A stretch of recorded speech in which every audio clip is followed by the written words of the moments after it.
Welcome back to Partnerships Unraveled, the podcast where we unravel the mysteries about partnerships and channel on a weekly basis. My name's Alex Whitford, I'm the VP of Revenue here at Channel, and this week I'm very excited to welcome two special guests. How are you both doing? Good, how are you?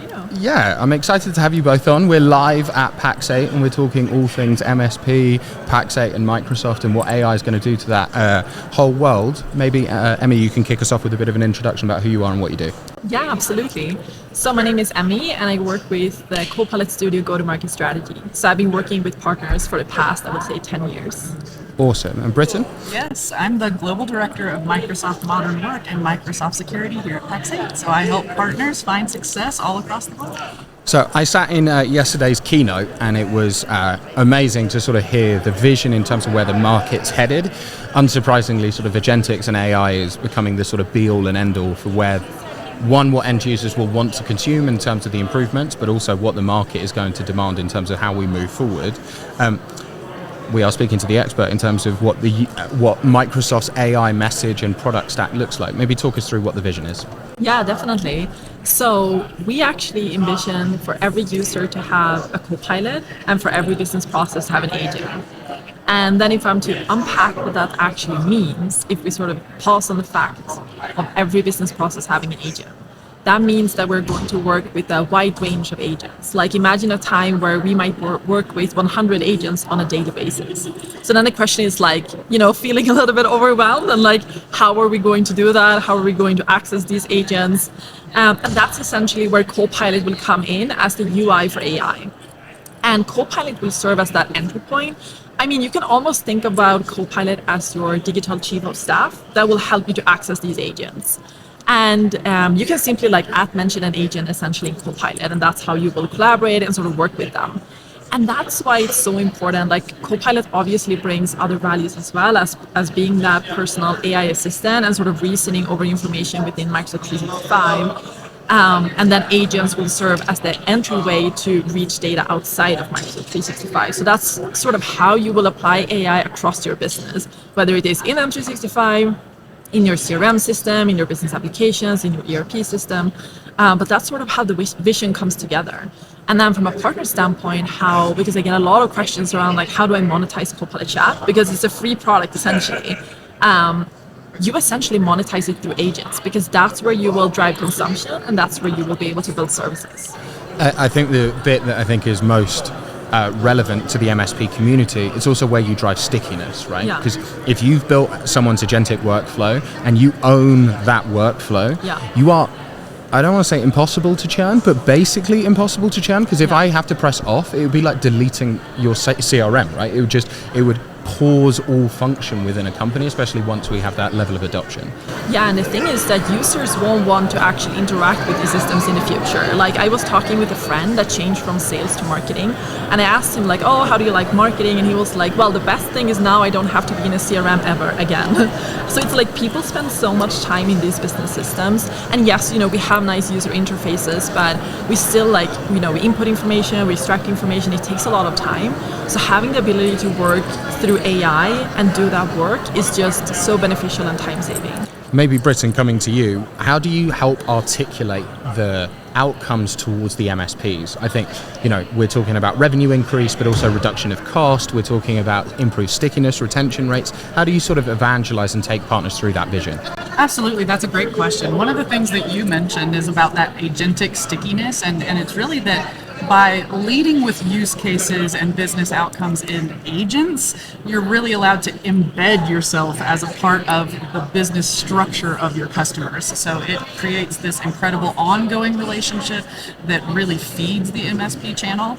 I think that really we would typically recommend that the M365 Copilot is one of the more personal assistant offer, and it can be targeted towards your high potential M365 users as your key place to get the most value out of that version of Copilot, whereas chat is available to be something that can be turned on for an entire organization with very specific agents driving outcomes for the entirety of the organization. And then you have your maturity flow right in front of you. As they grow deeper into their relevancy with Copilot, then they can do things like add M365 Copilot, Copilot for sales, and really augment segment that data in the right way for their organization. One of the sort of perennial debates when it comes to MSP go-to-market is, do I verticalize my outreach or do I geographically target my outreach? And I think one of the things I'm super fascinated when it comes to agentics, verticalization becomes super important, right? If I build my entire practice on how do I optimize legal firms, I can take the learnings from the implementation and structure and stickiness and start to copy and paste that infrastructure to other partners. Is that something that you sort of actively encourage and advise partners to go after? That is absolutely something we see in the partners that are moving quickly today. They're creating that use case, they're getting that first customer experience so that they can recreate that and iterate with just like you mentioned, that they're moving into a specific industry, targeting law firms, targeting financial institutions, and then allowing those agentic builds that they've already created to serve them in growing a brand new market. Awesome. Maybe, Emmy, coming to you, I think it sounds sort of bizarre, slightly scary, slightly overwhelming, 100 agents per person. I think people sort of understand it but struggle to articulate what the outcomes are. I know Microsoft has some really interesting use cases in terms of the productivity advantage or competitive advantage that Microsoft has in its own internal organization has been able to deliver. Yeah, definitely. We have started to transform our business processes internally using agents, and we have actually seen some amazing results. Like, if I'm to highlight a couple, like we saw that we deployed this within a sales organization, and those sellers had an average of 9% increase in revenue. So that's absolutely amazing. And then we also deployed an agent on Azure.com, and we had more than 20% conversion increase. And then we have also deployed it across our customer service organization, and they have been able to take on more customer service cases per day. We have also deployed it internally to sort of manage our HR questions, and we have seen that employees are more likely now to find an answer to the question than before. So we have seen some absolutely amazing results internally, but then sort of how partners can actually, let's say, make sense of it or go to market with this is to really think about, like, from a customer standpoint, many customers will look to their partner to help them actually build these kind of services. Like, they will look to their partner to build agents for them, to manage the agent and deploy the agent. And I think that's the big opportunity for the MSPs to provide those services. And it's funny because you're talking about like very niche individual AI deployments, right? Yeah. Sometimes I think we think of AI as like this magical hammer that just cracks any nut, which is sort of true, but actually it's like, oh, we have a customer churn issue and it's because of response timelines. Okay, well, we can actually do a really specific use case, and I think partners who approach those outcomes and that strategic problem solve and then bring the right hammer to crack the right nut, that's sort of what we're aiming for. Yeah, and one thing that we have seen working really well when we talk to customers is also to bring examples. Like, if you're talking to a customer, for example, in manufacturing, to bring an example from another manufacturing customer and say, like, hey, these are the kinds of results that we've seen with a previous customer that is similar to your organization. Because then you can also start to help the customer envision what they can actually do.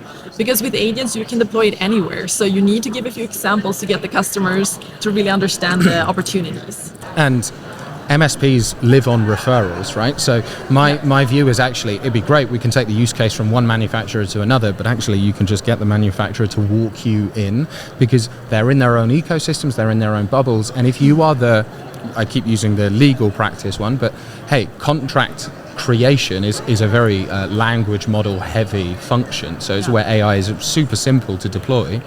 Legal firms talk to each other all day, every day, share best practices, and if you are seen to be that value-added partner, that managed intelligence partner, which we're hearing a lot of information. Maybe Brittan, coming to you, how can you see that old world style of referral and this new agentics intelligence partner thing coming together? Absolutely. I love that we're talking about managed intelligence providers. It truly is the wave of what we would have formerly called the MSP. And so, as we're mentioning, when we go towards the agentic future and really target some of these best use cases and bring the right hammer to crack the nut, you can absolutely go towards the thought leadership of that and create a real brand differentiation for your partnerships with your customers, and then your reputation precedes you. So that's absolutely what we want, is for partners to dive in quick, fast, and get their hands in it through becoming their own first customer, doing what they need to do to improve their own processes, and then taking that out towards their customers and showing them what they want. So one of the things that I think I'm sort of really bullish on how marketplaces and AI comes together, because at some level AI is just management of data. Now, if you're an individual end user, you have your data. Now, if you are a marketplace and you understand partner data at scale, you can take learnings from one partner and apply them to another. One of the amazing things that we're seeing in terms of Pax8 eating its own dog food, Opportunity Explorer. Talk to us about what that is, how it's going to drive the business forward. Yes. So if you are here at Beyond and you got to see the innovation keynote, of course, we get to dive into what we're doing there. Opportunity Explorer is absolutely AI driven, and it helps to uncover the white space in your existing customers by allowing you to take not only the trends all up that the marketplace is seeing, but the individual trends of what your customers are transacting. And so that can do something like recommending a security framework aligned SKU like Business Premium or M365 E5, or supplementing by noticing that you have high propensity M365 users, and then Copilot would absolutely be at the top of those type of recommendations. I so often hear people talk about AI as a cost reducer, which I understand. If we're doing legal contracts, it takes me 5 hours, and with a language model I can do it in an hour. There is a cost reduction. I actually think the true upside is going to be in the revenue increase. Opportunity Explorer is a perfect example of like how AI can affect channel practices, but to chase more growth, not reduction of cost. Absolutely. I consider it a value builder, not a cost reducer, because at the end of the day, it is able to help businesses go further faster. That's exactly the point across the globe with everybody that's using it. And we obviously are all sat here today because we've been working on a partnership between Pax8, Chanex, and Microsoft. Brittan, maybe coming to you first. How have you seen Chanex leveraging AI to help drive performance, and how we can embed AI again as a revenue generator? Absolutely. So you do have some great things going on that I love with AI. And so our partnership with Chanex allows our partners to be able to automate social media that speaks directly to their customers about what's important to them.